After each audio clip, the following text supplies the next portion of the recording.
Welcome to Spiritual Awakening Radio. My name is James Bean, with you every week at this time, presenting an exploration of the world of spirituality, comparative religion, world scriptures, spiritual classics, and other books that matter, East and West, about God, meditation, near-death experiences, or soul travel, the vegan diet, and other ahimsa ethics, education for a more peaceful planet. A spiritual gathering or satsang without walls, streaming online, broadcasting worldwide.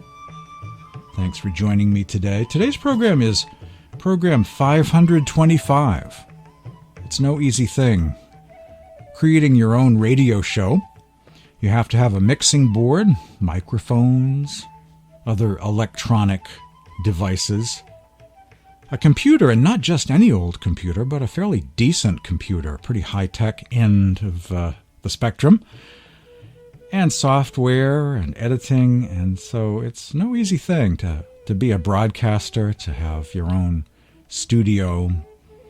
There's a lot of research that has gone into this program based on years of meditation, attending satsangs and spiritual retreats, and collecting books from around the world that are almost impossible to get, writing articles that sometimes get published in magazines, blogging online, being a writer, contributing to various sites.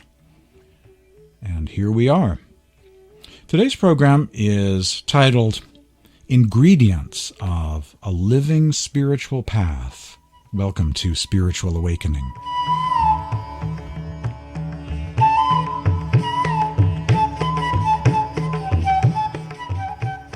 What are those ingredients? We shall explore today. Living masters, number one. Living masters or teachers with students. Past masters, scrolls, cuneiform tablets, or old scriptures are just not enough. A living guide is required. A kind of spiritual Sherpa guide up the spiritual mountain, if you will. Two, a cosmology of several heavens, sometimes called spheres, planes, or inner regions. Various heavenly realms or other dimensions is part of the cosmology of the living mystic path. Three, an understanding that souls can access these realms here and now during this present life. Heavens not just for dead people. In other words, a present tense kingdom of heaven available to souls right now, not a spirituality that's postponed till some magical date on the calendar or hypothesized future age. Talk is cheap, and everyone has theories about the future. Hey, what about the present tense? That's where we are. That's what we can touch during this life. Four, an initiation into the mysteries of the kingdom of the heavens, imparting to spiritual seekers the meditation techniques and sacred names required to get there from here, right now. 5, visionary and auditory mysticism, inner light and sound, transcendental hearing or seeing, spiritual senses, spiritual seeing and heavenly descriptions of souls traveling within through various inner regions, exploring these regions, even formulating a kind of consensus about what these inner regions of inner space are like. Dark voids here, bright lights there, a tunnel here, suns here, moons there, stars at another level. Actual consensus based on many centuries of human beings exploring these realms. 6, mystic paths have an ethical code, and this ethical foundation, or ahimsa foundation, includes a vegetarian diet. And finally, 7, because everything ends with a 7, right? 7 is a big number usually. The 7 steps, the 7 seals, the 7 this, the 7 that. 7 is a nice number. Always a nice number to end with. The 7th day is the Sabbath rest, spiritual day of the week. A kind of retreat from the world to enter into a kind of spiritual retreat. Number 7, the goal of the teachings and the meditation practice is experiencing direct union with God. That's the goal. The goal is not the astral plane. The goal is not to connect with angelic beings on a lower realm someplace.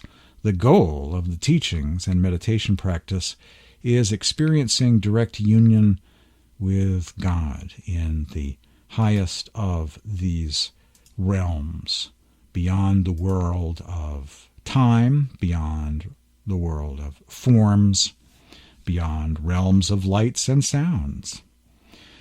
Ingredients of a living spiritual path.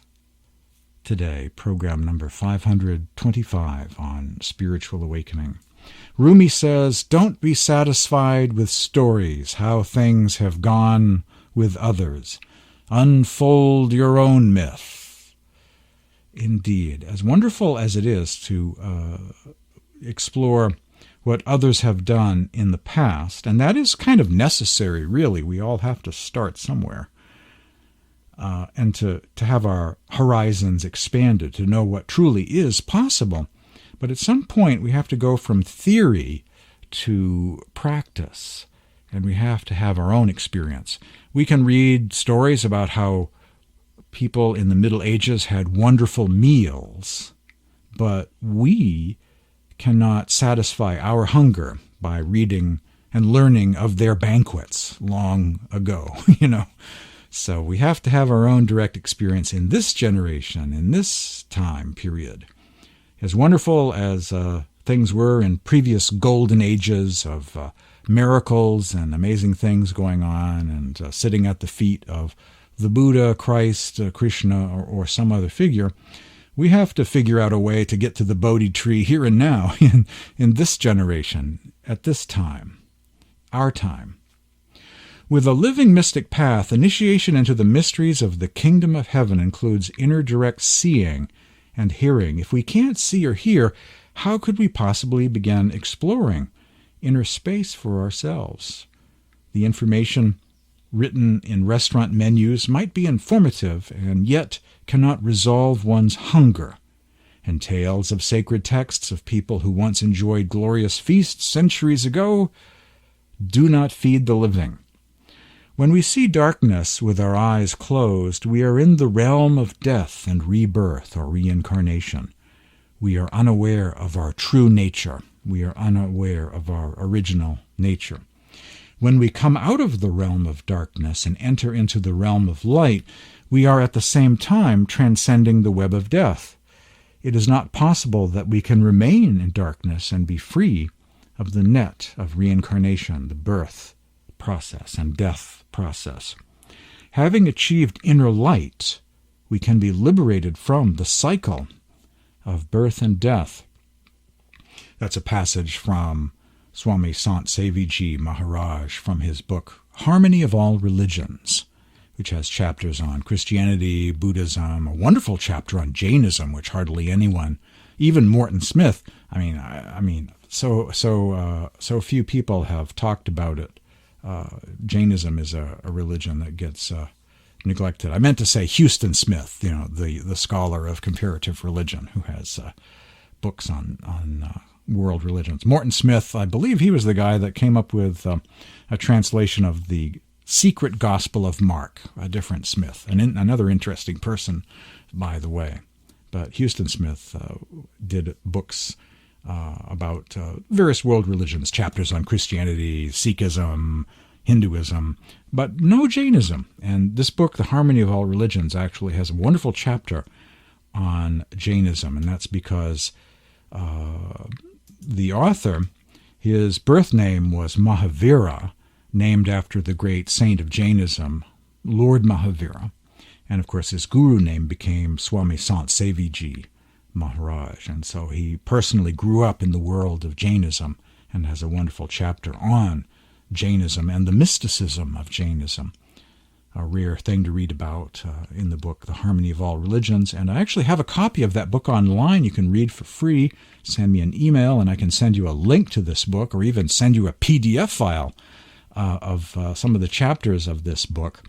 My email address is james@spiritualawakeningradio.com, or text message me at 508-603-9381, 508-603-9381, and I'll send you the links to Harmony of All Religions. In the Corpus Hermeticum and Nag Hammadi scriptures, or Gnostic Gospels, were described all of the ingredients of a living, viable, mystic path. Number 1, living masters or teachers with students, past masters, scrolls, cuneiform tablets, written, before Abraham in Babylon long ago. Apparently not good enough. Apparently there needed to be more after those things were written for humanity to be benefited. Old scriptures are not enough and never are. We need a living guide, a living spiritual guide, someone who is the embodiment of enlightenment, to show us the way that we too as human beings can be enlightened. Otherwise, we might get something wrong. And as anti-master, as Christianity is portrayed, and especially in the Western world, if you look in the New Testament, St. Paul says he's like instructing some people he is writing a letter to.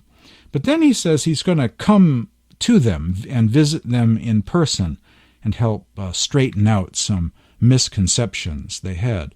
So from his perspective, writing a letter, which people interpret or misinterpret or get some of but not get the rest of, was a real issue, and he was going to be a living teacher and show up in person and straighten things out there in Corinth. So that's true in the West as well as the East, this need for a living guide so that everyone gets the full picture and not just misinterprets texts written ages ago. Rumi says, "If you seek to know God, sit at the feet of the saints." This is a passage from the Corpus Hermeticum, speaking of ancient texts, but it's about the subject of finding a teacher, a living teacher. This is really essentially the gospel of the Corpus Hermeticum of Hermes Trismegistus. This paragraph kind of sums up the whole spiritual journey from any perspective, East and West. This is really quite good at describing the human condition, the dilemma, and the goal, how to make spiritual progress in a world of illusion or Maya or a matrix of imperfect information or lack of knowledge. People, where are you rushing? So intoxicated and having so fully drunk the strong wine of reasoning unaccompanied by gnosis or acquaintance. You cannot hold it, already you are about to throw it up. Stop, get sober, look up with the eyes of your soul, your heart, and if you cannot all do so, at least those of you who can. For the imperfection that comes from unacquaintance or lack of gnosis, lack of spiritual knowledge, is flooding the entire earth, corrupting the soul along with the body that encloses it, and preventing it from putting in at the haven of safety. So do not all be swept away by the main current. Rather, you who can must avail yourselves of a countercurrent. Take to the haven of safety, put in there, and look for a leader to show you the way to the doors of gnosis, the doors of acquaintance or spiritual knowledge, where there is bright light, pure from darkness, where no one is intoxicated, but all are sober, fixing their eyes on that being who wills to be seen, but mentally with the eye of the soul, for that being cannot be heard or told of or seen by physical eyes, only by the mind's eye, the eye of the soul. Corpus Hermeticum, Hermes Trismegistus, summing up the spiritual path, pretty much universally, East and West. That pretty much says it all right there. And I like the sailing metaphor, putting in, at the haven of safety, not being swept away off into the ocean of samsara, the world of changes, but finding some safe, peaceful place and searching for a living guide. Hermetic Tractate 7, Corpus Hermeticum, the greatest human evil is unacquaintance with God, translated by Bentley Leighton in his book The Gnostic Scriptures. Sacred books falling from the sky did not create the world religions. Before there was the book, there was the author of the book. Without living teachers, there would have never been a Torah, no noble truths, no eightfold path, no Sermon on the Mount, no golden rule or Gospel of Thomas, no surahs of the Quran, no ahimsa message of Lord Mahavira of Jainism, no sages to compose the Upanishads, no Krishna and Bhagavad Gita, no Japji or morning prayer of Guru Nanak, no Tao Te Ching of Lao Tzu, no golden verses of Pythagoras. If there was no master by the name of Shams of Tabriz, there would have never been a disciple by the name of Rumi. If there was no Swamiji, no Tukaram, no Tulsi Sahib, no Dadu, no Ravi Das, no Mirabai, no Salwan Singh, no Guru Kabir, no Darya Sahib, no living masters, there would be no path of the masters, no students, no initiates, no satsangs to attend, no school of spirituality, no clear and organized system of meditation practice to be initiated into, nobody to give the initiation, no one to expand anyone's horizons and awareness, no one following the path to be an example, to show others the way, or to help by sitting in front of other people and meditating with them to help jumpstart their own inner perceptions of the beyond. When you meditate with a great soul, you automatically, there's kind of an energy in the room where two or three are gathered in my name, I am there in their midst. When you meditate at the feet of a master, that gives you a kind of a jump start or head start. It opens up your own inner seeing and hearing just by being near them. Or even other satsangis, other initiates on the path, or even a phone call, Skype with them. It just there seems to be, whenever you connect with other souls, the realms that they have explored become easier for you to also explore. That's the principle of satsang, gathering together, meditating together. There's just something about that opens doors more quickly, more easily to the worlds of within.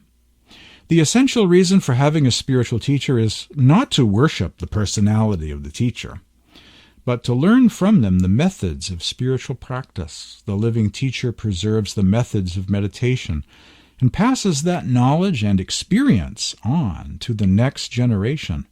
A good spiritual master also motivates his or her students to practice meditation and lead an ethical life in the context of a spiritual community or satsang.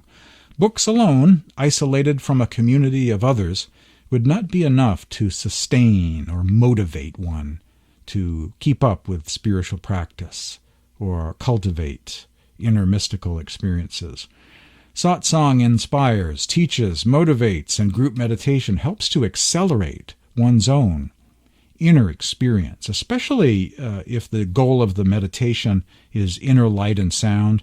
Meditating with others who also experience inner light and sound, it just opens up that darkness and that silence more quickly. It's kind of magical. There's a kind of morphic resonance or energy going on, spiritual charge, call it what you will.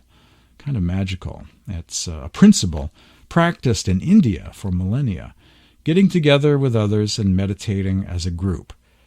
Especially in the morning, the ashram opens up at 3 a.m. or 4 a.m. and people gather together for the morning meditation at the ashram.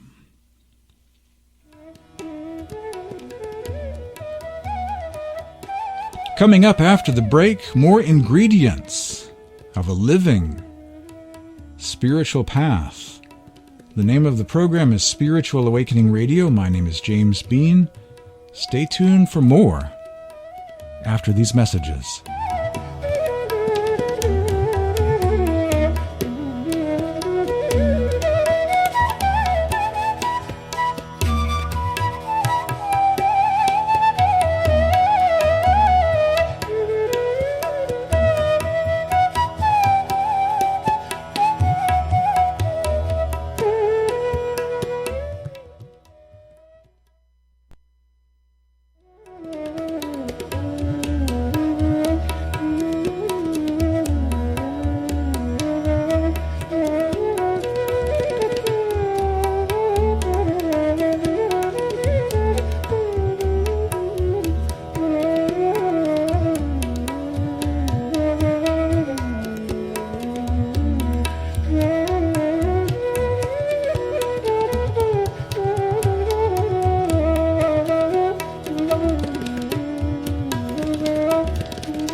Spiritual Awakening Radio continues. This week's program is titled Ingredients of a Living Spiritual Path. I continue to be focused on point number 1, the need for a living spiritual guide, a living teacher, living master or Sat Guru, who is the embodiment of the teaching.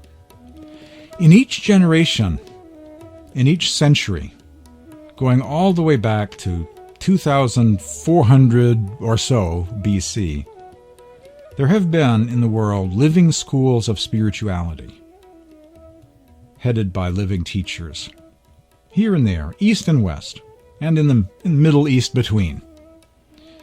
The catch is to find one here and now in the 21st century, and that's not an easy thing to do. I looked in the yellow pages for the Church of Meister Eckhart at the corner of Main and Union, but it wasn't there. I looked for the Church of the Gnostics, but I couldn't find it. It's not an easy thing. It might not be found in the yellow pages. You might not find it driving around your city. You might not see a sign on some lawn saying the Living School of Spirituality. It's not an easy thing to find, but you can. It does exist, and always has existed in each generation, in each century. Not all saints are dead. When it comes to spirituality, there are two basic approaches that most have.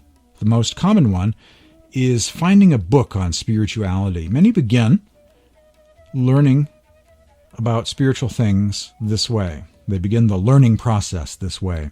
Of course, rather than the pursuit of knowledge leading to mystical experiences, it could be the other way around for some. One may begin their spiritual search as a result of something acting as a catalyst. People may begin seeking answers as a result of having some kind of experience that opens them up to new possibilities, a mystical experience, some kind of insight or near-death experience, something they can't explain, that opens them up to the spiritual journey. In any case, most with a spiritual curiosity may get ideas from certain books, perhaps a book from a popular author. This could be described as an eclectic, do-it-yourself spirituality. One is not necessarily tethered to any specific path, tradition, or direction, just some of this and some of that. Most of us begin this way. There is, however, another approach. Some go from being an eclectic spiritual seeker, perpetually in seek mode, to someone who has found a certain path or a contemporary spiritual teacher or movement they resonate with, that feeds their soul like none other thus far in their experience in this world. One may join a living school of spirituality, a mystic order or lineage. Perhaps this lineage or path has been in existence for many centuries. One may find that the wisdom of mystic paths, such as Kabbalah, Sufism, or Sant Mat, is not solely based on ancient scriptures, scrolls, or holy parchments from the past, with a focus of always looking back to an earlier time, of prophets and saints, a kind of golden age that's expired now, that used to exist. Great things happened back then. That mentality, like we usually find in the mainstream exoteric religions. Rather, what's especially noteworthy about living mystic paths is they may have living Buddhas, living Christs, living Rumis, living Hildegard of Bingens, living Kabirs. Some kind of living master or Meister Eckhart, a living one, a living mystic or saint, with us now, here on terra firma, in the 21st century. So not always about looking back to an earlier time, in the 7th century or the 1st century or the 10th century BC, but in the century we are in, our time, right now. Living students have living teachers. For it is the ability to truly listen that gives birth to an awareness of a message and an appreciation of a messenger.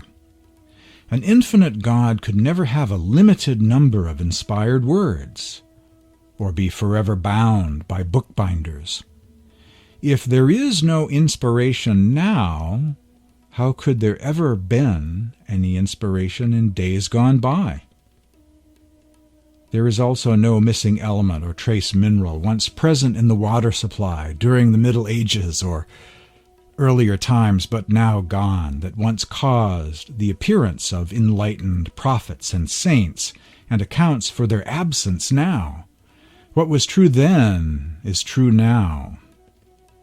The same need that brought great souls into the world during past centuries is still with us.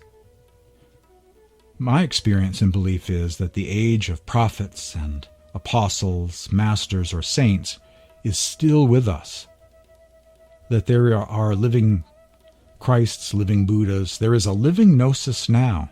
There are living masters in the world today.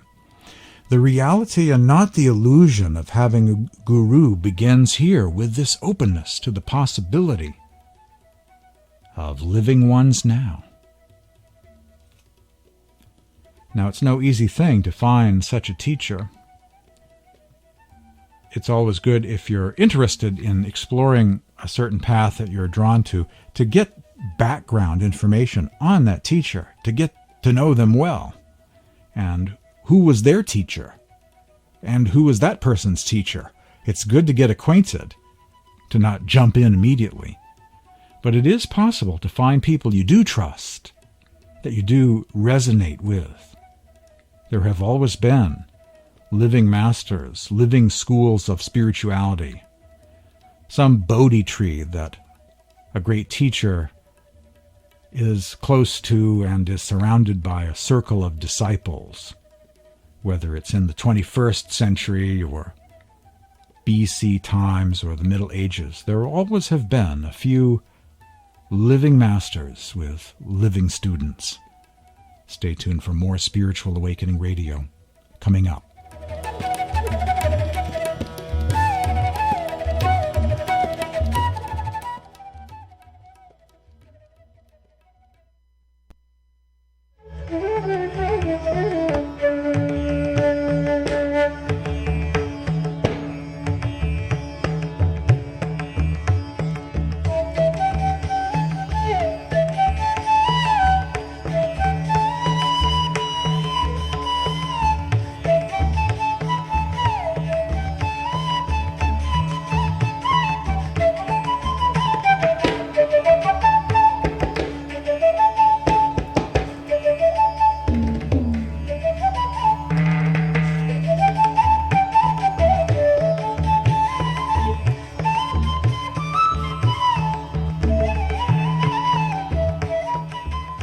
Indian classical ragas provided to this program by Paul Alexander John, a Maine-based artist who plays the Indian bansuri, bamboo flute, along with other musicians.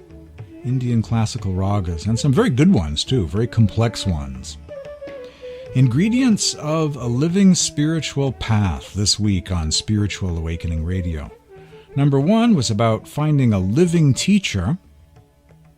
2, a cosmology, a belief in the existence of several heavens, dimensions, inner regions, planes, or spheres, the inner regions, the heavenly realms. Blessed are those chosen and unified. The realm of the kingdom is theirs, for out of her you have come, and back to her you are returning.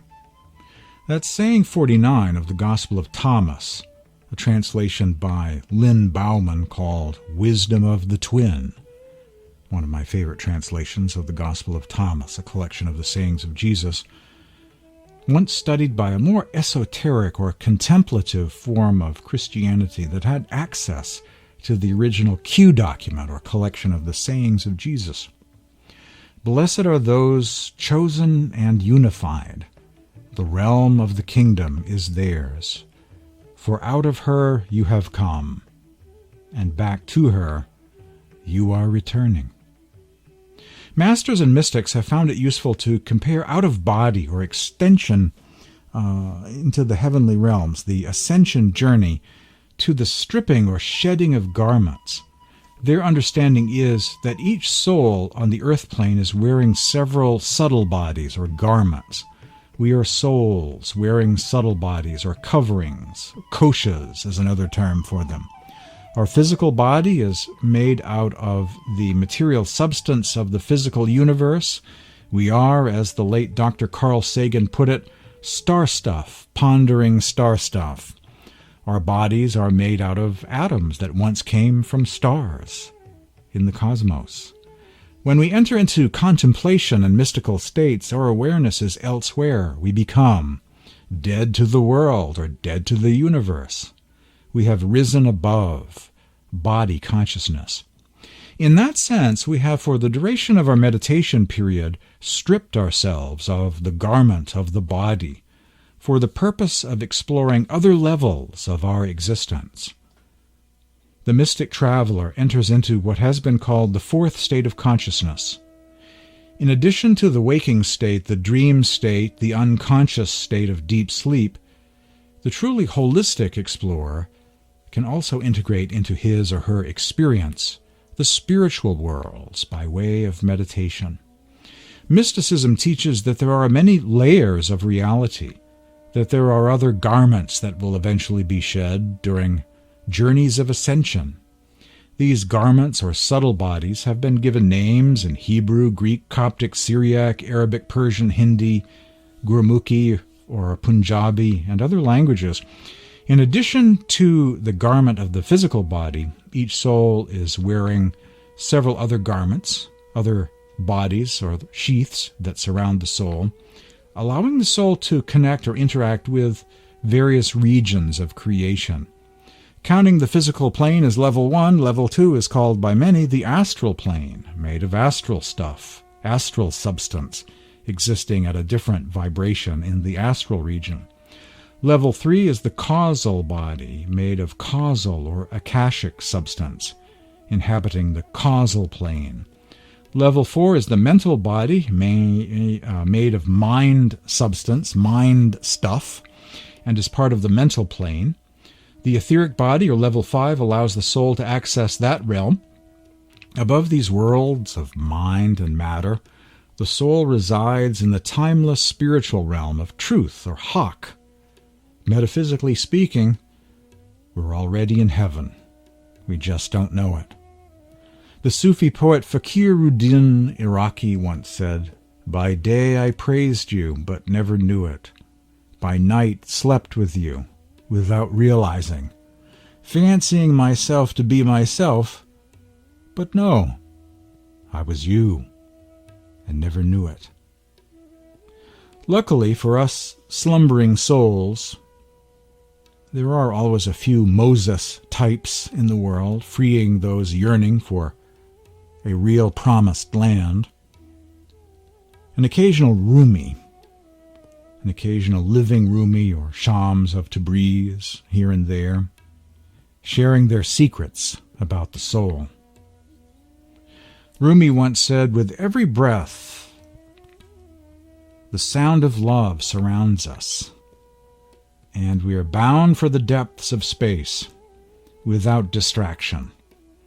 Out beyond duality, we have a home, and it is majesty. That pure substance is different from this dusty world. We once came down. Soon we'll return. The kingdom of the heavens are within us and available not in a place we can't reach called the future, but here in this present moment. As we close our eyes and meditate, we begin this journey past the darkness into a kind of tunnel that goes from darkness to ever brighter and brighter light. Number 3, an understanding that souls can access these realms here and now during this present life is central to the mystic path, a present tense kingdom of heaven, as I mentioned, available to souls right now. Not a spirituality postponed till some magical date on the calendar rolls round, some quatrain of Nostradamus kicking in sometime in our lifetime in a decade or two. Not a hypothesized future age, but a present tense spirituality that we can enter into here and now.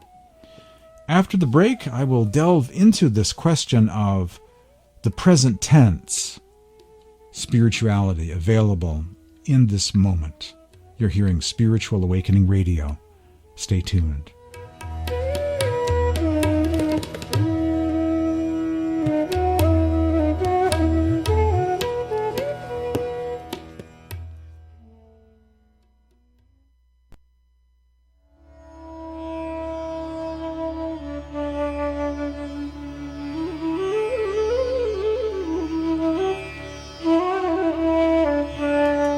My name is James Bean, with you every week, exploring the world of spirituality, comparative religion, mysticism, meditation, and books. My website is spiritualawakeningradio.com. At my website is a donate button, or other buttons leading to blogs, articles, podcasts that you can download, social media for daily spiritual quotes at Facebook, Twitter, Tumblr. I'm at all of those sites and many other sites besides. spiritualawakeningradio.com. My email address is james@spiritualawakeningradio.com. You can leave a text message at 508-603-9381. 508-603-9381. Ingredients of a living, viable, spiritual path is the focus on this week's Spiritual Awakening Radio.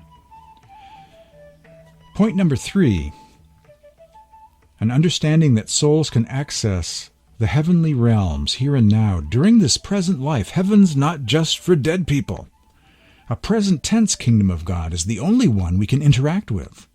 We can't interact with a future kingdom of God any more than we can have breakfast in the future. We can only have breakfast in the present tense that we live in. We are creatures of the present tense. That's who we are. In this life, the concept of salvation all describe. To meet the Lord by dying while living, none discloses. They all speak of the goal of salvation after death. How to attain it while living, no one says.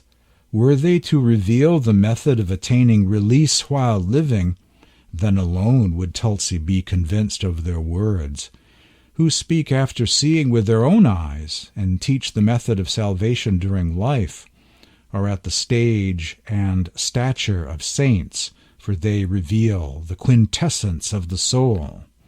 A poem by Sant Tulsi Sahib of Hathras, India. Seek to see God now. Liberation during this life. 4, an initiation into the mysteries of the heavens, and this really is the same thing as point number 3, how to get there from here. The initiation into the mysteries of the kingdom of heaven by a living teacher is all about imparting to spiritual seekers the meditation techniques and sacred names, as it says in the Lynn Bauman translation of the Gospel of Thomas, Wisdom of the Twin, saying 17 of the Gospel of Thomas. The Master said, "What your own eyes cannot see, your human ears do not hear, your physical hands cannot touch, and what is inconceivable to the human mind, that I will give to you." That's what the Master does. That's who the Master is. There are things we can learn to see with spiritual eyes and hear with spiritual ears, or the third ear as well as the third eye, if you will. Other realms we can touch with another kind of touch or perception. And what seems impossible to the human mind, that's the reality that lies ahead. It's almost like the whole universe is within us. Oh yeah, oh wait, it is. 5. Visionary and auditory mysticism, inner light and sound, transcendental seeing and hearing, descriptions of souls traveling through the various inner regions. That's very central to the path of mystics, and always has been. You know, if you read Kabbalah or Sufi mystics or the Gnostic Gospels or some Neoplatonists, Plotinus or Plotinus, you know, the journey back to the One. It's all about this ascension of the soul and this initiation, and the soul having these mantras or passwords to ascend through heaven number 1, heaven number 2, heaven number 3. Man's soul shall become, when it leaveth the body, a great flood of light, so as to traverse all the regions until it cometh into the kingdom of mystery. Seek all of you after the light, so that the power of your soul that is in you may find life. Do not cease seeking, Do not cease seeking day or night until you find the mysteries of the kingdom of light, which will purify you, transform you into pure light, and guide you into the kingdom of the light, the gospel of faith wisdom, the book of Pistis Sophia. Look at God within yourself, how God is light, for his nature is a glorious, many-splendored light. He manifests his light to those who love him in all the worlds, said a great mystic from Syria by the name of John of Delyatha. When your eyes turn inwards in the brain, and you see the firmament within, and your spirit leaves the body and rises upwards, you will see the Akash, in which is located the 1,000-petaled lotus, of which perform the various functions pertaining to the 3 lower worlds. Its effulgence will exhilarate your spirit, said Swamiji Maharaj. Point number 6. Mystics have an ethical code of ahimsa. If you have peace on the outside, it may be easier to meditate and find peace on the inside. And if you have peace on the inside, the ethical values the soul will choose once it's in control are also going to be begetting peace. And this ethical foundation of ahimsa and peace includes a vegetarian diet in all centuries. The light mystics are the vegetarians of the centuries, of the ages, the Manichaeans, the Gnostics, the Sants, the Sufis who travel beyond. And 7, the goal of these teachings and meditation practice is experiencing direct union with God. Within this body breathes the secret essence. Within this body beats the heart of the Vedas. Within this body shines the entire universe. So the saints proclaim. Hermits, ascetics, celibates, all are lost, seeking him in endless guises. Seers and sages perfectly parrot the scriptures and holy books, blinded by knowledge. Their pilgrimage and fasting and striving but delude. Despite their perfect practice, they discover no destination. Only the saints who know the body's heart have attained the ultimate, O Tulsi. Realize this, and you've found your freedom, while teachers trapped in tradition know only the mirage in the mirror. Mystic verses of Tulsi Sahib of Hathras, India.